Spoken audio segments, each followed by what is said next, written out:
Breakfast with Elli.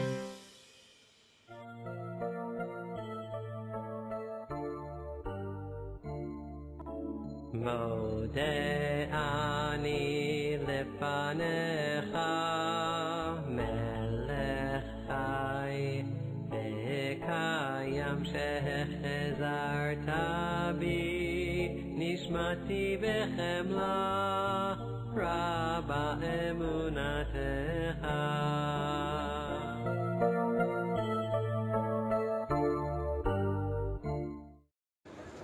It's going to be a little challenging on Shabbat because I don't use the elevator or the escalator on Shabbos. I'm going to stay on my floor the whole time. There are those that use the elevator on Shabbos if they don't press the button. But I try to be a little stricter on Shabbat, so I won't use the elevator at all. I'll be on my floor.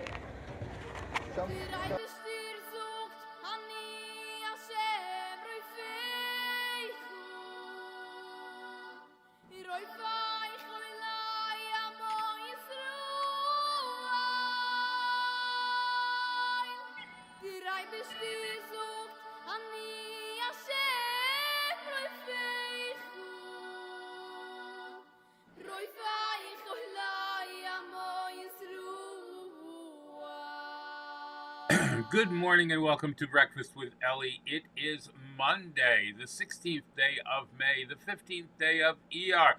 The Torah portion is Behar, HaYom, Sheini, Shabbos. Second day counting up towards Shabbos, be learning the second Aliyah. Wow, I got a lot of stuff to tell you. And I have limited time to do it today because as part of the move, Verizon is coming today to install internet, so that we can do this. Oh yeah, oh yeah. I haven't posted a picture of JJ in a while. She's getting so big, you see that? There she was, waiting for me this morning by the door. She's a cutie, no? I know, they're all cute. I woke up with Mongo in bed with me this morning. That's very, very strange. All right, let's get started. Everybody get your gear ready. We're gonna start with the bracha on tzitzis for the men. Let's do it. Go.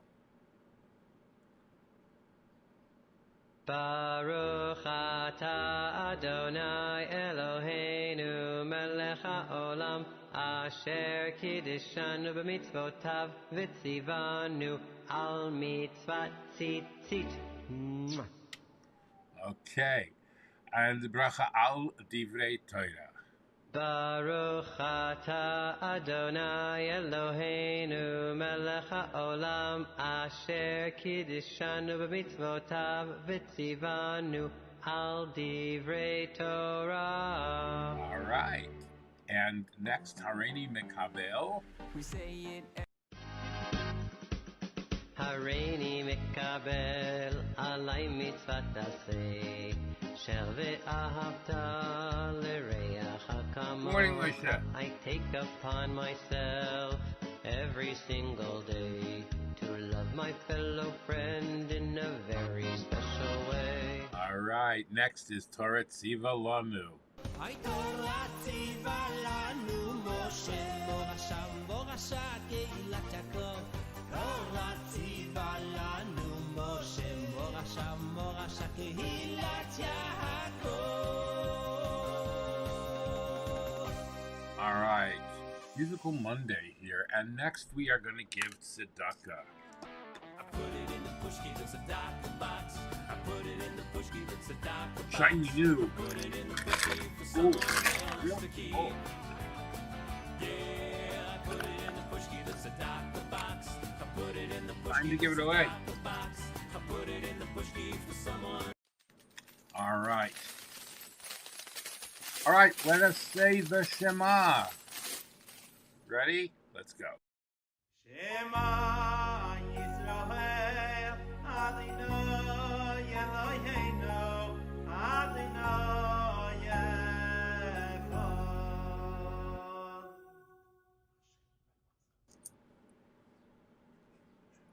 All right. And now we can have some coffee and yogurt. Apple cinnamon. Are you ready? Get your stuff together. Baruch atah Adonai Eloheinu melech haolam, shehakol nihiyah b'dvoroi.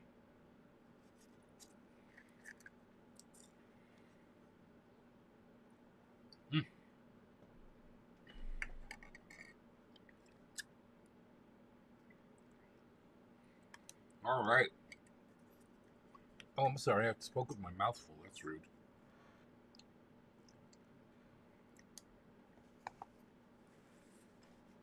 That yogurt, though, is just so good. All right. Let us now go to the saying of today's Sphira. Last night we counted 30. Laser Brook. HaYom, HaYom, HaYom, HaYom, HaYom, HaYom, HaYom, HaYom, HaYom, HaYom, Shloshim Yom, HaYom, Sheyem Arba Shavuot, Shavuot, HaYom, Ushnei Yomim Omer, HaYom. Beautiful. Good morning, Hamdana Bismack. Good morning, Stephen, and happy anniversary. Do I know that? Is that true? All right. Day 30. 4 weeks and 2 days of the Omer. Gevura of Hod. Discipline in humility. Humility has to be disciplined and focused. When should my humility cause me to compromise, and when should it not? In the name of humility, do I sometimes remain silent and neutral in the face of wickedness? Another aspect of Gevura of Hod, humility must include respect and awe for the person or experience before you stand humble. If my humility is wanting, is it because I really don't respect the other? Your exercise for today is to focus on the reluctance to commit in a given area and see if it originates from a healthy, humble place. That commitment could be anything. All right? Good morning, Catherine. How are you? All right, here we go. Rabbi Sack. Hi, it's Iyar from Sarah Squad here with Thank You Hashem for week All right, sorry 5. about that. We need to do Rabbi Sachs' Sphira first. Here we go. I pushed the wrong button. For day 30, after Migdal Bavel, the Tower of Babel, the human condition has meant a world in which, though there's only one God, there are many languages and many cultures, each with something unique to contribute to our collective heritage. We tell different stories, practice different ways of life, yet we're all created in the image of Hashem. There are many faiths, but only one world in which we must all learn to live together. In the words of Rodney King, why can't we all just get along? It takes a village. It really does. All right. The Sphira Project has come out with their video for week 5. Hi, it's Iyar from Sarah Squad here with Thank You Hashem for week 5 of the Sphira Project. The koach of week 5 is the koach of Hod, gratitude, thankfulness, and a thankful life is a happy life. When you're busy being grateful and thankful for all the good things in your life, you don't have time to look for problems and things to be upset about. Some days it's so easy to be thankful for things. You wake up, it's sunny outside, your favorite shirt is neatly folded in your drawer, there's a smoothie on the kitchen counter for you, your teacher gives you extra recess, and there's no homework. It's so easy to feel happy and grateful for such an amazing day. Sometimes though, the days are hard. Your alarm clock didn't ring, it's raining, you can't find your shoes, and you forgot to do your homework. On those days, it might be harder to reach inside and find that thankful feeling. So this week, we're going to prepare for those days. Now, here's an amazing little trick. I don't know if you know. When you think about something that makes you happy, your brain can actually believe it's happening and get those feelings back. So if you close your eyes for just a moment and picture a happy moment when you were feeling grateful and thankful, you can bring yourself back there. Now, over the course of this week, you are going to write down 5 things every single day that you feel happy and grateful about. You'll keep it on an ongoing list. At the end of the week, you're gonna have 35 things on this gratitude list. It's kind of like creating a bank account. You're putting in all these happy moments. So on a hard day, you can go over to your list, look at it, think back to the moment that you got the 100 on the test, and go back and feel that joy and turn a hard day around. So 5 things each day on your gratitude list, 35 things this week that you feel amazing about, so that you have this huge bank account of happy moments. And then on Thursday, you're gonna fill out the winner's link, and I'll see you back next week for week 6. All right, very good. Hold on one second. All right. Today in Jewish history, there we go. Today, the supply of matzah, unleavened bread, which the Jewish people brought out of Egypt, enough for 60 meals, was exhausted on the 15th day of the month of Iyar. That's today, the 30th day after the Exodus. I know. The people complained to Moshe that they have nothing to eat, and Hashem notified them that he will rain down man, bread from heaven, to satiate them. How about that? That's where it happened. Okay. Today in 1727, the Jewish people were expelled from Russia. A few months prior to her death, Empress Catherine I, coincidence? The second wife of Peter the Great, expelled all Jews from Russia. But, we came back. You can't keep us away.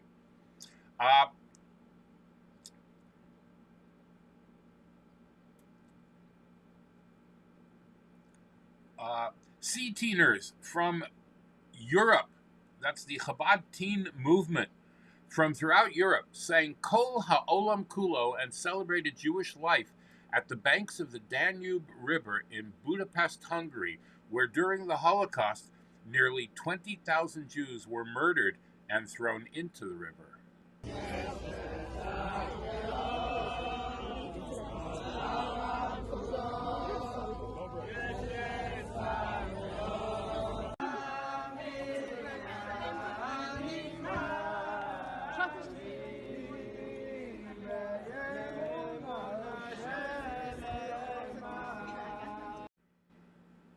All right. The program is part of Sea Teens Shabbat Across Europe, where 170 Jewish teen representatives from 16 European countries, including 35 Ukrainian refugees, gathered in Budapest to connect with each other and their Jewish identity. This past Friday, the teens explored the Jewish history of Budapest. Rabbi Shlomo Kovesh of Chabad Budapest, Rabbi Tsemi and Sophie Bassman of Sea Teen Budapest, and Rabbi Shimon Rivkin of Sea Teen International led the group as they visited historic shuls, important locations, bringing energy and life, singing and dancing everywhere they went. Wasn't that great? I loved that. I really did. All right. Yesterday was the yahrzeit of Rabbi Meir Baal HaNes. And here's a little piece about him that I didn't get to play yesterday. שלום לכם, עם ישראל יקרים.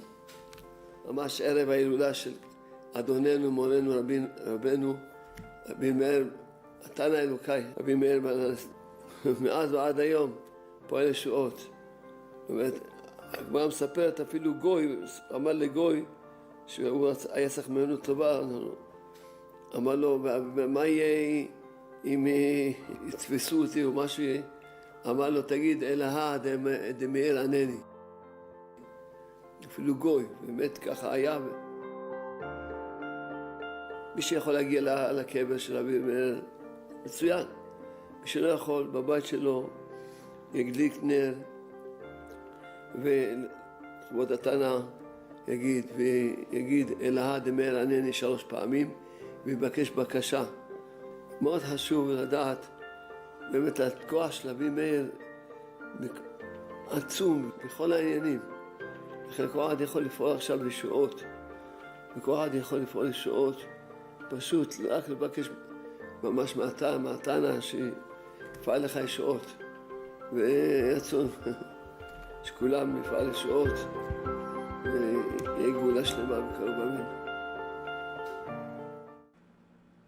All right, beautiful, absolutely beautiful. The power of Rabbi Meir Baal HaNes.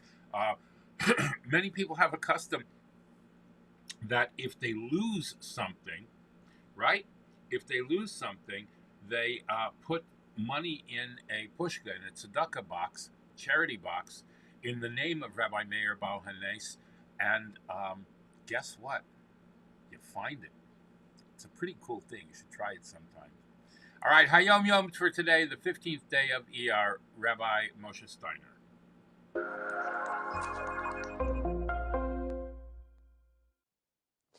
100 years ago, the lofty, selfless ideals of communism provided great reading material for prominent thinkers. But those ideas were not so wonderful for the millions of people that had to wait in line and struggle with each other for a piece of bread. For Jews, having wonderful ideas in our Torah is not enough. We will be judged not by what we read. We will be judged by what we do. Love thy neighbor is not just an idea. Love thy neighbor has to be a way of life. Says today's HaYom. In the days of the Alter Rebbe, the first Rebbe of Chabad, it was common for the Hasidim to say to each other, the piece of bread that I have is yours just as it is mine. And they would make a point of putting the other person before themselves. All right. What's yours is yours, and what's mine is yours, and what's yours is yours, or something. All right, severe weather update. Here we go.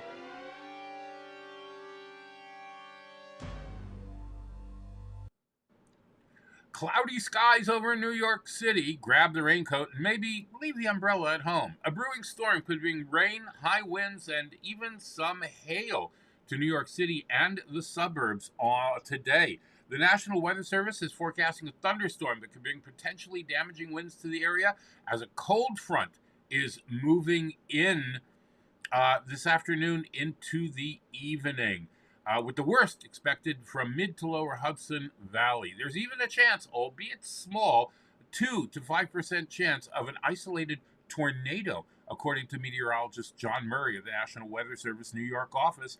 With the wind shear and the instability, there's an environment there that you could have an isolated tornado. But the main threat should be damaging winds. For Monday's storm, parts of the Hudson Valley were in the enhanced category as of Sunday afternoon.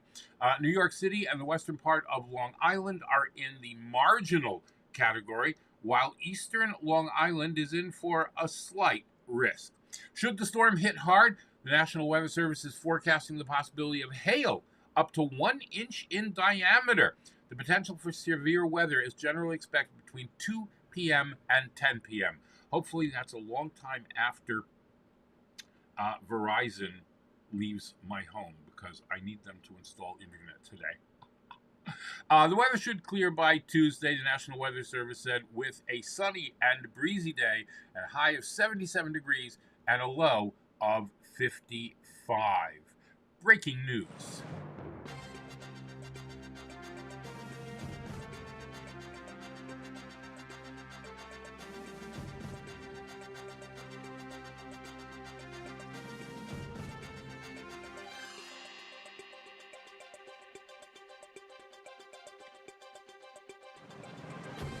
Yesterday, North Korea confirmed 15 more deaths and hundreds of thousands of additional patients with fevers as it mobilizes more than 1 million health and other workers to try and suppress the country's first COVID outbreak, according to state media. It's taken almost 2.5 years for COVID to travel from Wuhan to North Korea. That's according to the North Korean government, which up until last week had firmly denied any confirmed cases of the virus within their borders, a distinction which had made them one of only 3 countries worldwide to have remained uncontaminated by the pandemic to date. Sure. But Thursday saw state media confirm that an obscure febrile disease, febrile, had infected 350,000 people nationwide, and what experts believe is almost certainly a COVID-19 outbreak. 3 days later, state media confirmed a total of 1.2 million people across the country reporting symptoms of a fever. As of Sunday, 500,000 people are being treated for this, quote, fever, which appears to have been spreading explosively since North Korea since late April. At least 50 people are confirmed to have died, 8 of them on Sunday alone, in what is certainly a gross underestimate of mortalities by local authorities. In the space of just 72 hours, North Korea's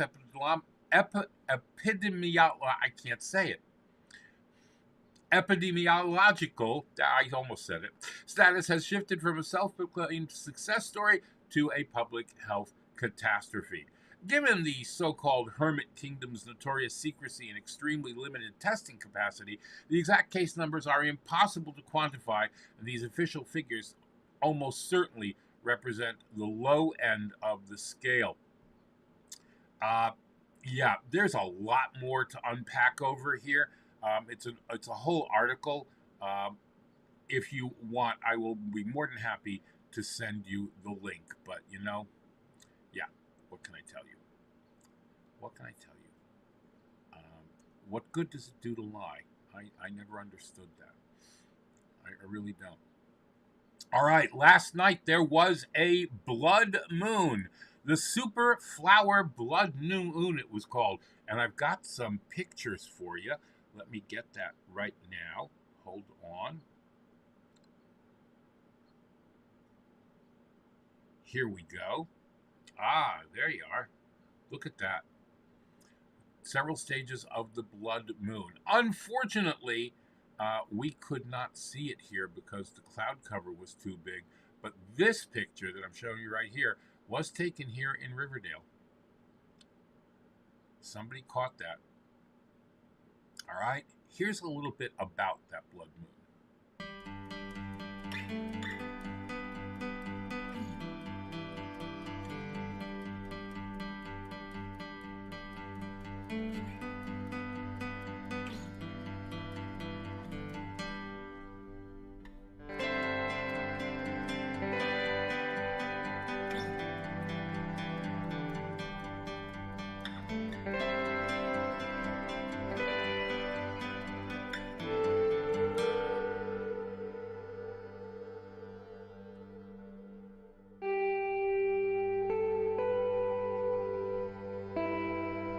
There at the bottom right, all the way on the right, you see that last bit of sunlight melting away there. That's a big effect.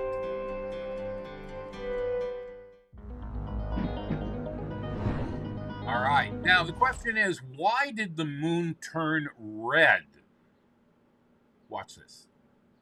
A blood moon lunar eclipse wasn't always something to look forward to.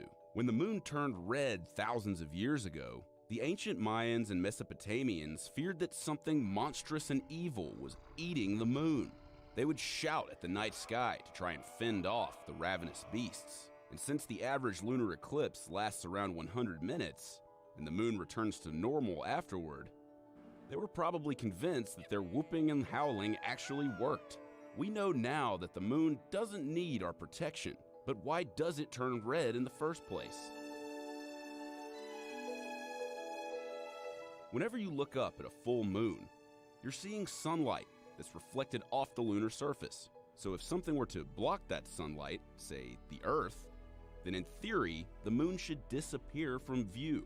But during a total lunar eclipse, when the moon passes through the Earth's shadow, we get a red moon, not a vanishing one. So what's going on? To figure it out, let's take a quick trip to the lunar surface. This is a NASA simulation of what the Earth looks like during a total lunar eclipse. Notice the red ring around our planet. Everywhere you see that ring is either a sunrise or a sunset. And while it's true that no direct sunlight is reaching the lunar surface at this moment, Earth's atmosphere is bending the red wavelengths of light around the planet. So that redness you see during a blood moon eclipse is a combination of light from every sunrise and sunset on Earth, all happening at once. So the moon appears red for the same reason that sunrises and sunsets on Earth are red, because of a phenomenon called Rayleigh scattering, named after the British physicist John William Strutt, also known as Lord Rayleigh, who discovered it in the late 19th century. It describes how different colors of sunlight interact with the Earth's atmosphere. Look at the sky during daytime, for example. It appears blue because air molecules in Earth's atmosphere scatter blue light more easily than red.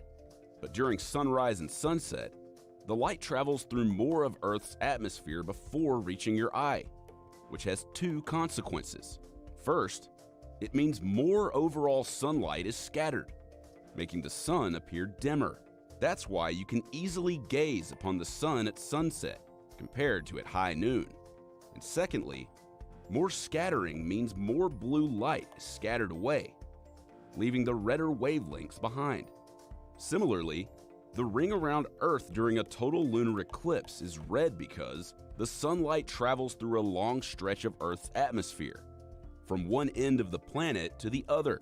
So rather than fear a blood moon like the ancient Mayans and Mesopotamians, why not think of it as a romantic moment? After all, it's the only time when you can see the sunrise and sunset simultaneously.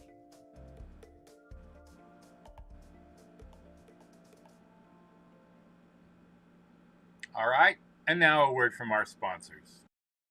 And now, a word from our sponsors. PestProRidall.com. PestProRidall.com. Trusted by the best to keep away the pests. We are offering COVID-19 disinfection services. Mention this ad and get 1 month free service. Visit us at PestProRidall.com. Tarzane Group. Micro, miniature, and small orchids.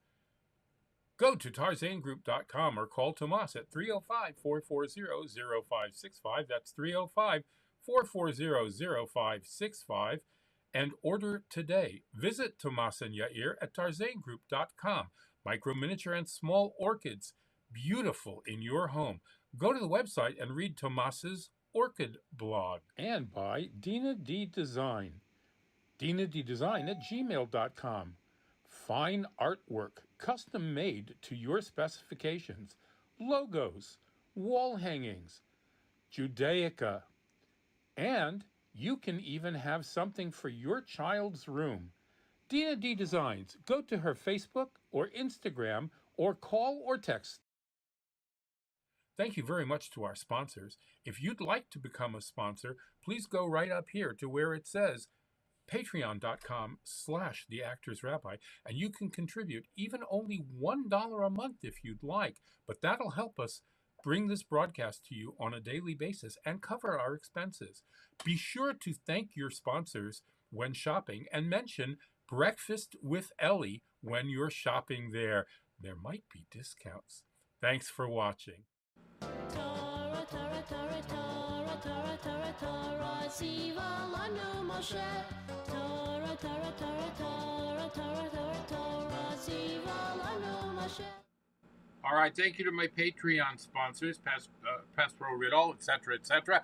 Go to patreon.com/theactorsrabbi or breakfastwithelli.live/tipjar. I didn't mention it. We're counting down to Tu B'Shvat, which is on Wednesday night and Thursday this year. Lots more coming about that tomorrow, so stay tuned, all right? Very, very important time. All right. The overview to Parshas Behar. The word Behar means at the mountain, referring to Mount Sinai, the site of the giving of the Torah. The first verse in the Parsha reads, "And Hashem spoke to Moshe at Mount Sinai, saying." Now, as we all know, the bulk of the book of Shmos, of Exodus, Vayikra, Leviticus, and Bamidbar, Numbers, was given at Mount Sinai. So why is this fact suddenly emphasized? There's evidently something about the content of this Parsha that's more intrinsically bound up with Mount Sinai than the rest of the Torah. But what is it? As a matter of fact, the opening content of the Parsha seems almost antithetical to the people's exalted spiritual state at Mount Sinai. Let us recall that Mount Sinai was the scene of what was arguably the most intense divine revelation ever experienced by any nation or individual in history when the Torah was given. Here, as well, the bulk of the Torah's laws were explained in detail, as Hashem communicated with Moshe over a period of almost a full year. At the foot of the mountain, the Mishkan, the tabernacle, was first set up, in which Hashem again revealed his presence to his people in that heavenly fire that consumed the daily sacrifices on an ongoing basis. In short, it was at this exalted mountain that our people attained the most sublime spiritual heights, thereby being freed from the confines of mundane existence and human experience. And we are going to stop there for today. All right? In the first Aliyah, the second Aliyah rather, first Aliyah, Hashem commands Moshe regarding the Shemitah, the sabbatical and jubilee years. Every seventh year is a sabbatical year, in which it is forbidden to work the land in the land of Israel, as we are doing this year. After 7 sets of 7 years, a jubilee year is proclaimed by a blast of the shofar, the ram's horn, on that year's Yom Kippur. During Yovel, the jubilee years, all the laws of the sabbatical Shemitah year apply, and in addition to the sabbatical laws, all slaves are set free and all lands revert to their original owners. In the second Aliyah, because we didn't do yesterday's for some reason, we are commanded to conduct business ethically. Since, as mentioned before, all land reverts to the original owners during the Jubilee year, the amount of years remaining until the next Jubilee year must be taken into account whenever a real estate sale is conducted, and the price set accordingly. The end of this section enjoins us not to verbally harass or intentionally mislead our fellows. All right? And of course, you know that you're not allowed to refuse a sale to someone because either Shemitah or Yovel is coming up. Yeah. Laws of ethics, all here in this Parsha. Here is this week's Shnayim Yomi.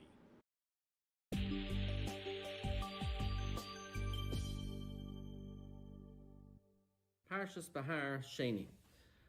So, continuing on with the way the Kli Yakar explains that the whole Parsha is all about trusting in HaKadosh Baruch Hu, believing in Hashem, and as we go on through the Parsha, we'll continue to show, as the Kli Yakar speaks out, how each one is a continuation, each portion is a continuation of the one before. So the first Aliyah dealt with Shemitah, the mitzvah of Shemitah. The next Aliyah deals with selling, all the laws of selling. Of course, like the Pasuk's going to say, Eretz Yisrael doesn't come for free. It works if we treat it properly. Part of treating it properly is trusting in HaKadosh Baruch Hu. The land responds to the way we treat it. So the next Aliyah deals with if someone sells something. Someone is selling something or buying something. You're not allowed to cheat your friend. You have to deal with him in a special way. Now Rashi points out that not only that, but the Torah is teaching you that when you buy or sell, make sure to do it with the Yid. Even though you might not get the best price, you might get a little lower, you might not sell it for the price you want, or you might have to pay a little more. You're going to buy in a Jewish store. Rashi says the Torah is teaching you that that's what you should do. Again, trusting in Hashem that when you do what's right, so then it can't go bad. So that's the parasha of buying and selling. And when you sell, the Torah teaches you when you sell a field, you have to sell it according to the years left. We're going to see in the next Aliyah that when you sell a field, it goes back by Yovel. It goes free by Yovel. So therefore, you have to make sure that when you're selling a field, don't overprice it, because the person's only going to have use of the field for possibly 2-3 years or even less. So make sure you sell it to him for that right amount of money. Don't overcharge him. And of course, the same thing goes on the purchaser. A person, when you're buying something, if you know you're getting a great deal, then you have to make sure that that the person who's selling it knows that he's selling it at a lower price. You can't mislead him. If he doesn't realize that he has something so valuable and you're going to underpay him, that's part of trusting in Hashem and doing what's right in business, that you have to, that's connected to the mitzvah of Shemitah. That all of our parnasa comes from Hashem, and if we trust in Hashem, so then He'll repay us equally. And of course, that's what the Aliyah finishes off.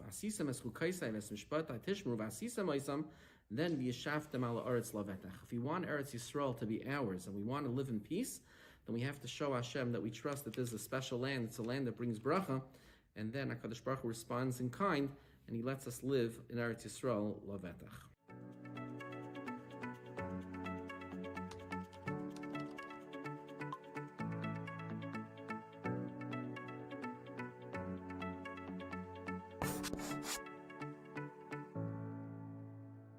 All right, Yovel, the Jubilee year.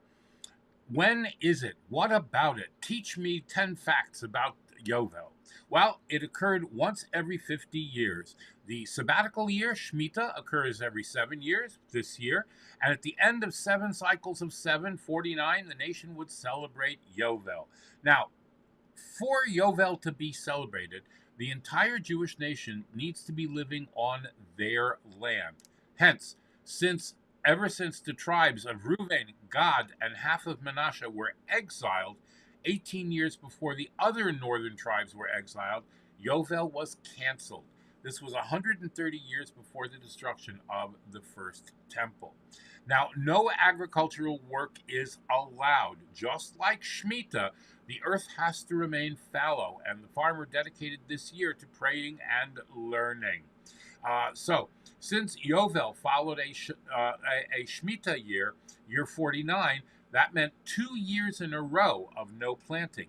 To desist from planting for 2 years in a row was an act of supreme faith, for which Hashem promised a special bounty in year 48. In biblical times, when slavery was still practiced, Yovel was the non-negotiable year of freedom. Whether or not the slave had completed their minimum 6-year term or had chosen to remain longer than 6 years, they were all released once Yovel arrived. And we will talk more about that, God willing, tomorrow. Here's Rabbi Minkowitz. Welcome to our weekly Torah lesson. This week's Torah portion is Parshas Behar. The question of the week is, how can we create calm and peace in our life? So this week's Torah portion, Parshas Behar, speaks about the mitzvah of Shemitah, the 7th year, which is supposed to be a sabbatical year. So the Torah says as follows: Shabbos Shabboson Yiyah La'aretz. The earth should be Shabbos. And it says Shabbos LaHashem, a Shabbos to Hashem. And the verse continues on to say, V'hoisa, there'll be Shabbos ha'aretz, the Shabbos to the land will be Lachem to you, La'achla to eat, L'vamtecha to your animals. So obviously you have the literal translation of the verse, but the Rebbe says you see something very interesting over here. The Torah says the earth should lie fallow, the earth should rest. But then it says Shabbos LaHashem, it should be a Shabbos LaHashem. Is the earth supposed to rest? It's supposed to be a Shabbos LaHashem.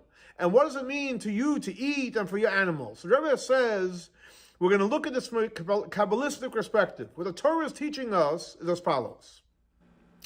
If you want to experience a Shabbos in your life, you want to be calm, you want to be peaceful, you want to be relaxed, you have to remember that when you relax, Shabbos la Hashem, you can't just do nothing. You have to dedicate your life to do what Hashem wants, which means to learn Torah and do mitzvahs. But while you're doing that Shabbos la'aretz, you have to disconnect from artzias. You have to disconnect from materialism. So when you're sitting down to learn. When you're sitting to pray, and forget about the world. Forget about your phone and your texts and your voicemails and all the responsibilities you have. And then when a person does that, not only when you pray and study Torah, the Torah tells us, la'achla, even when you're sitting down to have dinner or lunch or breakfast with yourself or with your family, also disconnect. Focus on what you're doing. Which means anything that you're doing that's in common with animals do, anything you're doing to survive. When you're doing what you're doing, create a Shabbos experience. So in other words, you should create a Shabbos experience in every part of your life. Torah, mitzvahs, eating, drinking, sleeping, whatever you're doing, do it LaHashem. So the answer to the question, how can we create a peaceful and relaxing and calm experience in our life? The Torah lays it out very clearly. Do whatever you're doing it. First of all, do it LaHashem. Don't do it for selfish interest. Whether it's learning Torah, or doing mitzvahs, or praying, do it for Hashem. And also, whenever you're doing for Hashem, even if it's materialistic things like eating or anything that we do that's natural to us, we should do it for Hashem. We do it for Hashem, we will merit, like the Torah says, Shabbos will have the ultimate relaxation in our lives. We'll have a life full of peace, a life full of calm, and a life full of happiness. Thanks so much for joining us for our weekly Torah lesson. This week's Torah lesson is dedicated to the memory of Baruch ben Aryeh, Shlomo ben Yosef, and Rachel Baslipa. May their souls be elevated by the Torah we're studying in their memory. Have a great and blessed week. Shavua Tov. All right. Let's move on to Pirkei Avot. We are learning chapter 4 this week. All right. And we are fortunate to have Rabbi Marder explaining chapter 4, Mishnah 2. Boker Tov. We continue with the 3 minute dose of Torah. Looking at chapter 4, Mishnah 2, Daled Beit in Pirkei Avot, a teaching of Ben Azai. And stop for a moment and ask this question about how we who feel overwhelmed by so much in life, and we're told, you got to prioritize. You got to, you can't do everything, and prioritize just the important things or the ones that bring you joy, depending on who's giving you the instructions. That's how you make your priorities in life. What about in the realm of mitzvot? So I don't know. You would think you would say, I'm just going to focus on a few biggies, and that's honestly, there's a truth in that, and there's a wisdom in that, and yet Ben Azai warns us. Haveratz lemitzvah kala uvareach min ha'avera. You know what? Make sure that you run to do even the light mitzvot. Don't just run to do the mitzvot which you say are the biggies. Run to do the small ones too. And flee. Flee from sin. If you're going to be using your energy, use it to flee from sin. And that's because the following. Shemitzvah goreret mitzvah. Because mitzvah pulls along mitzvah. V'avera goreret avera. And sin pulls along sin. Sheschar mitzvah mitzvah. Interesting whether it's the same point and a variation or it's a separate point. The reward for a mitzvah is another mitzvah. V'shachar avera avera, and the reward for an avera is another avera. Or, alternatively, the reward for your mitzvah that you performed is the mitzvah that you performed, and that should be reward enough. And the punishment for your sin that you committed should be just you sitting with the fact that you committed that sin. So I think it seems as you read this, it's a separate point from the first one. What does he mean by mitzvah gereret mitzvah and avera gereret avera? That one drags along the others that are akin to it. You know this. You know the answer to this. You put yourself in a certain type of zone. Let's start with sin for a moment. You put yourself in a zone where you're allowing yourself to succumb to a temptation of any kind. Let's not make it the biggies. Let's make it, some small temptations. When you sort of release yourself. You release yourself from the usual holds that you have, and you do one thing, so then it's going to lead to others. That's the standard realization. That's what happens. We're afraid people kind of unravel with all the protections they've set up for themselves about addictions and who knows what else. That's how it works. One Avera drags along other Averot. You get into, you're pulled back into your enticements. And the same thing is true for good deeds, everybody. For good deeds, God's deeds and good deeds. You do one, and you know what? This feels good. I want to do another. There's some endorphin, whatever that's been activated, and you want more of it. And so decide which one which endorphin path you want. You want the one that activates. I want more sins like this, or you want more virtuousness like this. He tells you the answer. Grab them. And grab even the small mitzvah opportunities, because they'll help you get the bigger mitzvah opportunities, and you're going to feel really, really good at the end of that day. Today, grab every mitzvah you can.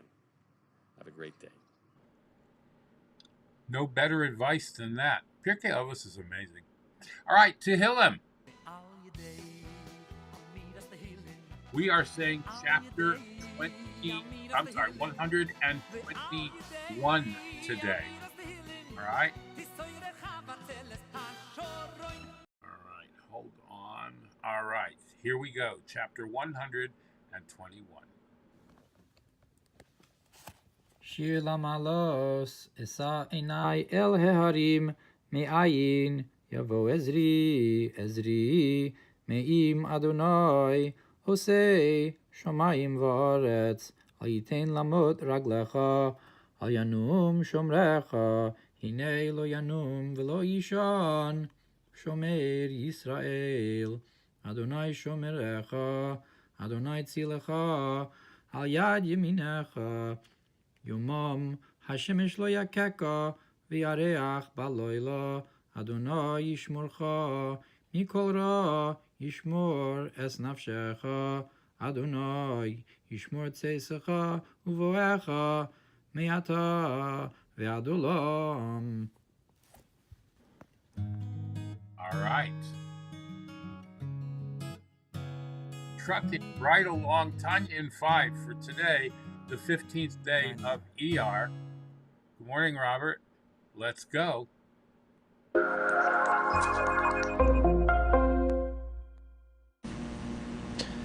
Thank you for joining Tanya in 5. Today's lesson for the 15th of Iyar. We continue in chapter 48. Chapter 48, in one word, is Ligdulosai, God's greatness. God's greatness is his name, Ein Sof, which means without limit. No finite limitation to God. Therefore, if God were to create from his basic being, as it were, infinite, then you would have infinite worlds, limitless worlds. You wouldn't have a finite world as this. You wouldn't even have the Garden of Eden, where the souls there get the ray of light of God that they have pleasure from. They would be completely annihilated, as it were, in the light of God, in his infinite light. Hence, what is necessary is contractions, tzimtzum, as it's called in Hebrew. So this tzimtzum, this contraction of the light of God and all the understanding of that, this is not the place for it. But what it means is that there's a concealment on the infinite light of God. There's such an extreme, minute level of light and vitality that illuminates the lower creatures in a revealed manner that, compared to the Ein Sof of God, you wouldn't even say it's a billionth. To say a billionth, it's one of a billion. So one of a billion is something. But this is infinitely beyond the Ein Sof light.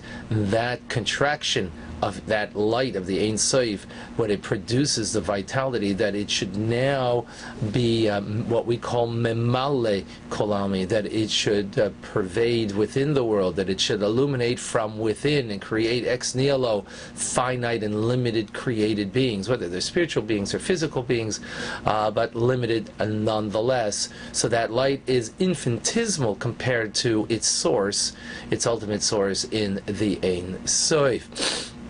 Now, at the same time, there's also found another form of greater light of God that is giving vitality to this world, but not in a revealed way, because if it were to be revealed, we would not be able to exist. And this is what we call Soiviv Kol Almim.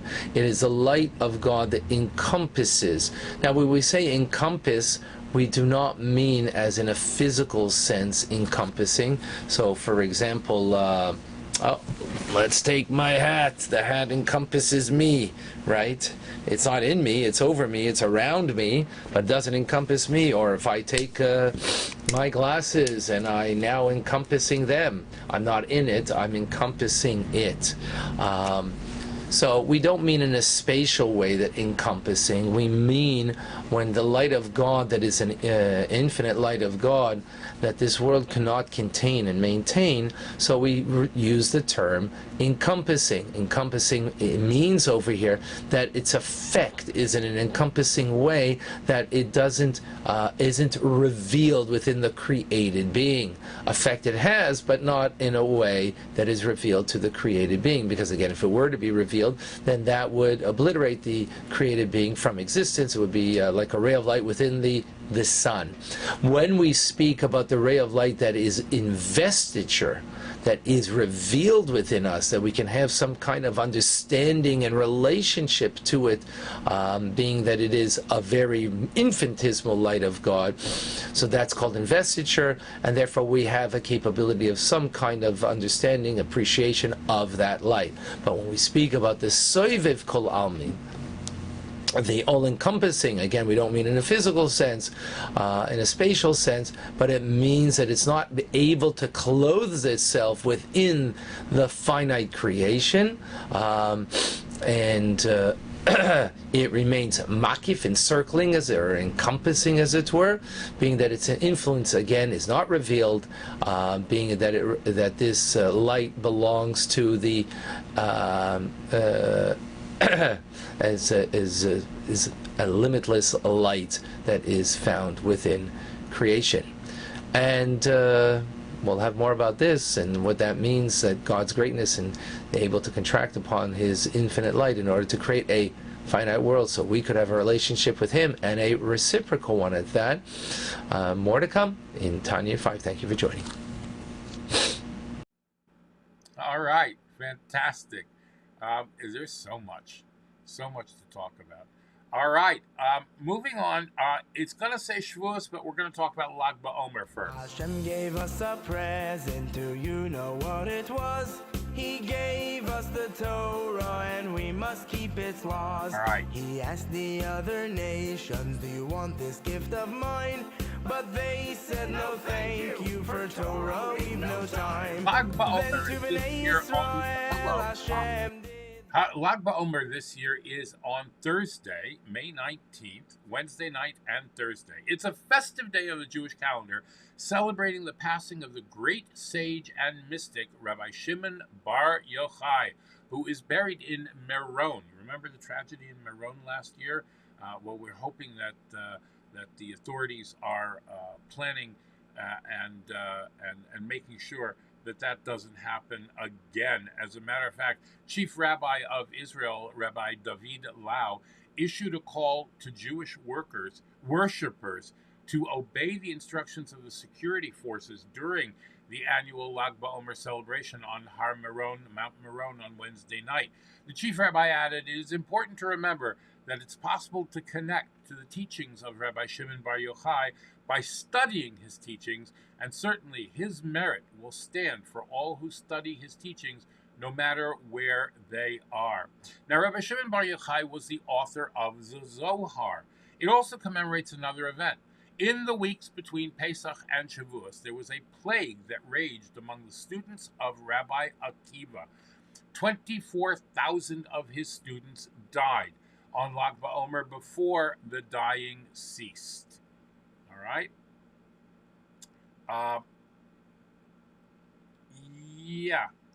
There are tons and tons of events, bonfires, outings, parades, picnics. I'm going to tell you more information about that as the days go on. Tomorrow there will be a lot of information about Lag BaOmer. Right now we're moving on to Sefer HaMitzvos of the Rambam. No, it's not impossible that Rebbe did say, just study Rambam each and every day. I'll never miss my daily Rambam. All right. We are doing Mitzvah Minute number 337. Lag BaOmer is also the day that we finish the complete cycle of the Rambam, and we will be starting all over again, cycle number 41. So here is Mitzvah Minute number 337. We mentioned yesterday that the laws that we're learning nowadays are called the laws of kings and the wars which they fight. Yesterday we talked about the kings, today we'll talk about the wars. Positive Mitzvah 187 is that the Jews were commanded when coming into Israel to completely wipe out any member of the 7 nations who lived there at the time. Negative Mitzvah 49 is the flip side, not to leave any of these 7 nations members alive. The reason for these mitzvahs was because these nations acted particularly idolatrously and in a debased manner, and we wouldn't want to learn from their behavior. Positive Mitzvah 188, besides for the 7 nations that we are to destroy, we're also to completely wipe out every living member of the nation of Amalek. Positive Mitzvah 189, we are to always remember the evil deeds that Amalek did to us back in the beginning of our history. They were the first ones to approach us with evil intentions, wanting to wage a war and hurt us. Negative Mitzvah 59 is the flip side of this. We are never to forget the evil deeds that were perpetrated upon us by the nation of Amalek. The Siyum HaRambam is approaching.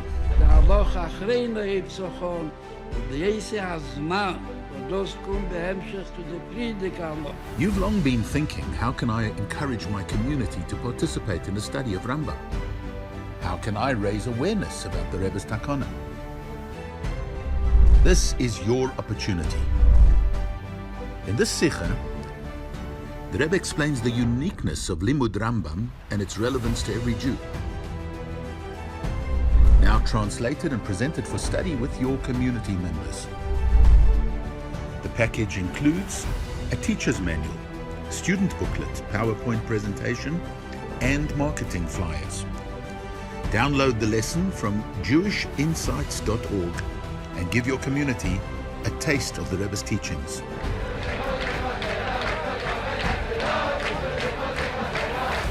Join more than 700 satisfied shluchim who deliver the Jewish Insights classes each week.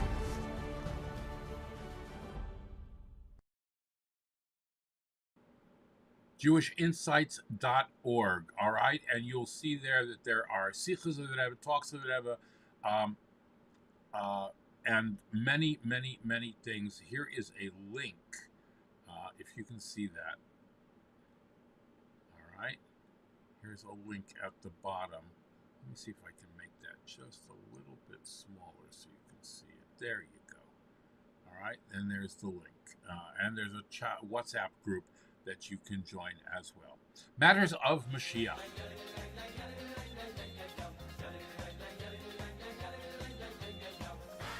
All right, the simple interpretation of the prophet's word of the war of Gog and Magog, that it will take place at the beginning of the Messianic age. Now, we are told by our prophets that there will be a great battle known as the War of Gog and Magog. The numerical value of the word Gog and Magog, the 2 words, is 70. This hints that all 70 nations of the world will gather for this war. Now, previously, the Jewish people were redeemed from one nation and oppressed by another. After the War of Gog and Magog, the Jewish people will be redeemed from all their oppressors. The War of the 70 Nations represents the process of refining our 7 emotional traits that we are exploring through the counting of Sphira. In the War of Gog and Magog, Hashem will subdue all 70 nations at once. So too, every individual has the ability to transform their emotional attributes, dedicating the character traits to Hashem. Now, we don't live in a vacuum. We each have the ability to refine the 70 nations representing the emotional attributes within ourselves, thereby liberating the entire world at the same time. And as the Rebbe had said many, many times, this war, the War of Gog and Magog, well, that's already been fought. So all is left is to have Mashiach reveal himself completely.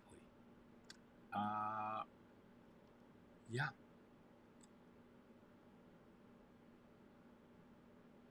Yep, and now our PSAs.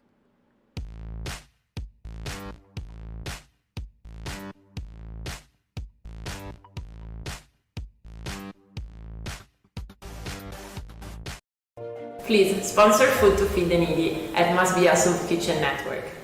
Hello, my name is Benedetta Guetta and I wrote a kosher cookbook called Cooking alla Giudia.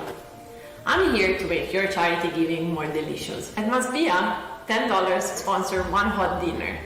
If you can sponsor 18 meals, I will send you a copy of my newly published cookbook. $54 sponsor one package of raw groceries for a family in need.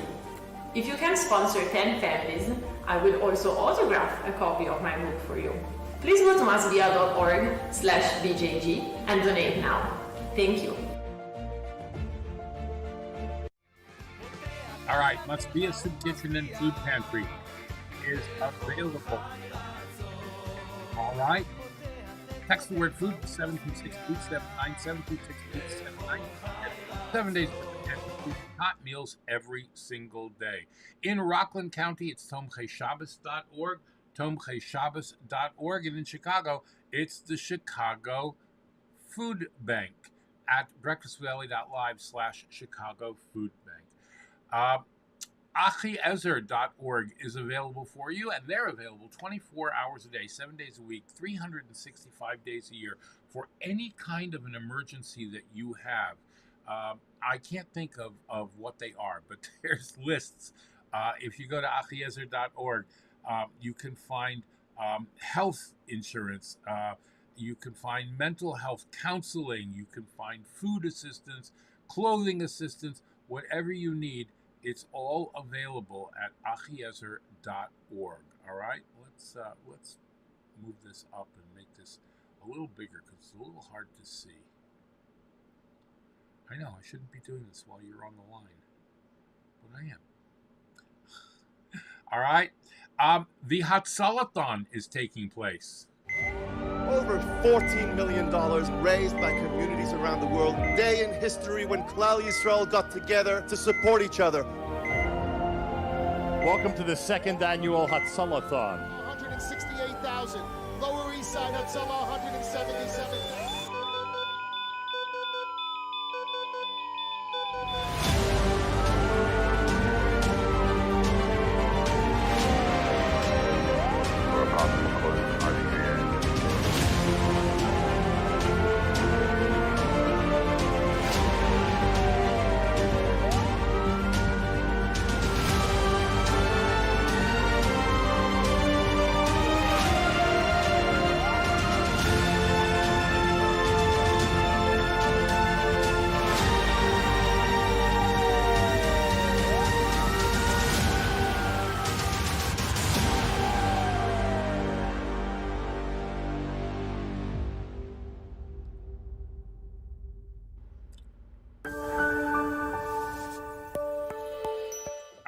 Hatzalathon taking place. If you need Hatzalah, go to hatzalah.org or call any of these numbers. Hatzalah, Hatzallah. Once again, Hatzallah.org, worldwide. If you don't have Hatzalah in your neighborhood yet, contact them or contact me, and we'll make sure that we get one started for you. If you are, God forbid, the victim of or see a hate crime in progress, you must call 911 immediately, and that applies even on Shabbos and even on Yom Tov. If you are in cases of bereavement, you need to call Miss Askim. Miss Askim will help you out. They have everything you need. All right? I'm just trying to make that work. It's a weird thing here. It doesn't always work. There we are. Okay. MissAskim.org at 718-854-4548. I'm rushing. I need to, we are moving, and I need to be there to let the Verizon people in so that I have internet so that I can do this in the new apartment. I know, right? All right. Please wear a mask. We are at a medium COVID level here in New York City.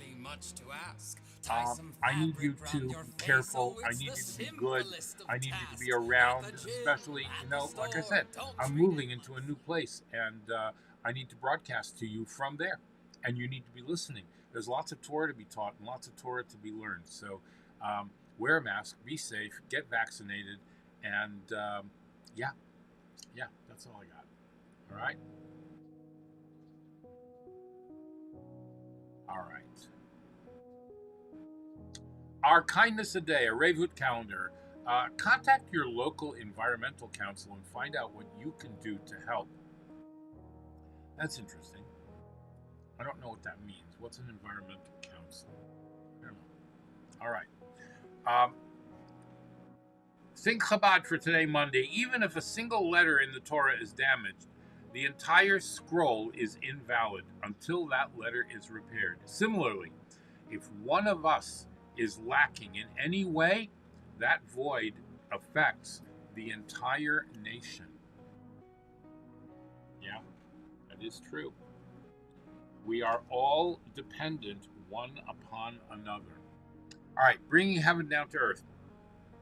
When a parent loves a child, they stoop down to the child with such love that they leave their language to speak the language of the child. He leaves his place to play the games of the child. He leaves his entire world and the maturity he has gained in 30, 40, or more years to become excited, sincerely excited by those things that excite a child, to react as the child reacts, to live with the child in the child's world with all his being. You've seen this, right? But he's not a child. He's an adult. Even as he plays with the child. Precisely because he is truly an adult, he can allow himself to be a child and remain an adult. Hashem feels our pain and our joy. He lives intimately with us in our world. Yet, Hashem is still finite, beyond all things, even as he is here with us. Hashem is not nature, but nature is godly. All right, come talk to me. Any of the Actors Rabbi's social media groups, WhatsApp, Twitter, Spaces, Telegram, Facebook, Instagram, Spotify, LinkedIn, Racket, Clubhouse. Welcome to our new Clubhouse listeners, and welcome to our Green Room listeners. Or come to me at theactorsrabbi.com, theactorsrabbi.com, and please feel free to take advantage of the life coaching services that you can get by going to theactorsrabbi.com. All right, let's make an after bracha. Baruch ato Adonai Eloheinu melech ha'olam boirei nefashos rabois v'chesronan al kol ma sheborasa lachayos boem nefesh kol chai baruch chai ha'olamim.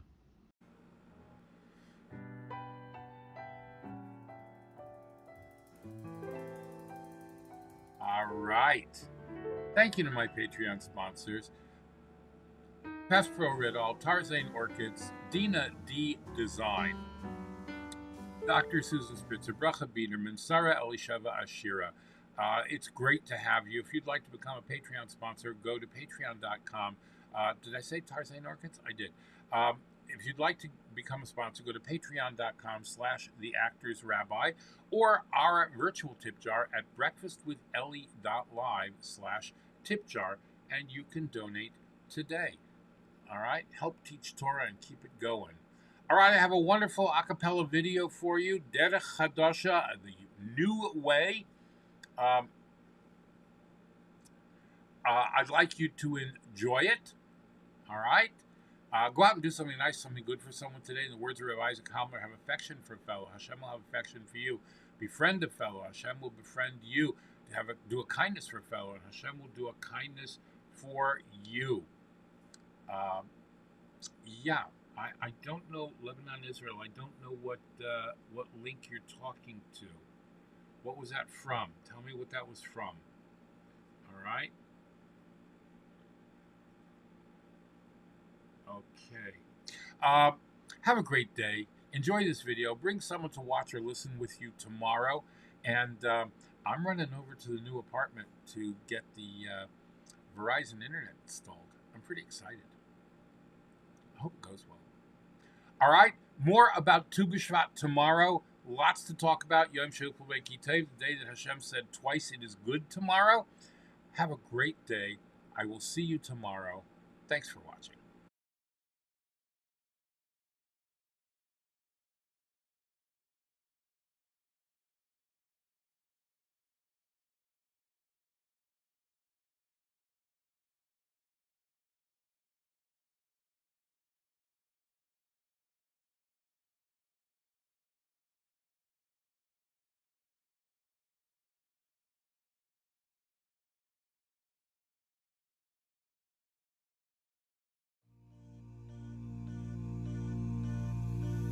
עצרתי רגע להפסקה, לתת לנפש מנוחה, לפתוח דלת לרווחה, חום של בית ומשפחה, אותו מקום של הבנה, של הזדמנות, של התחלה.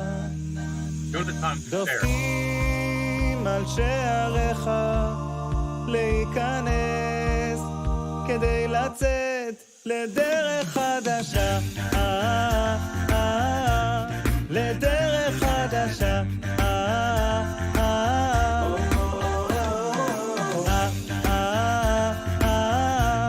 לדרך חדשה.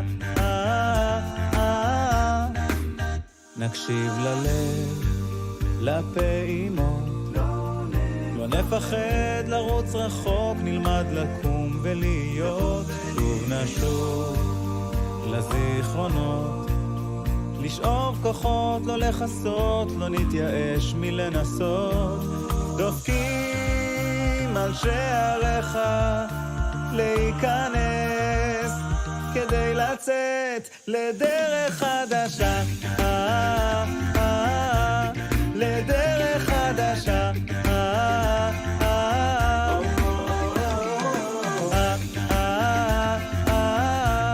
לדרך חדשה.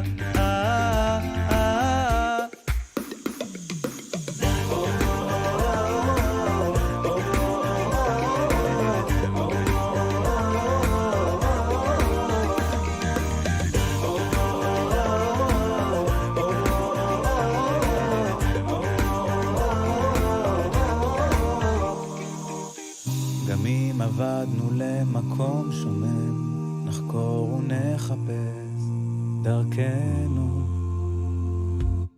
נלחש נצעק מעומק לב ונתפלל שתכוון, שתוציאנו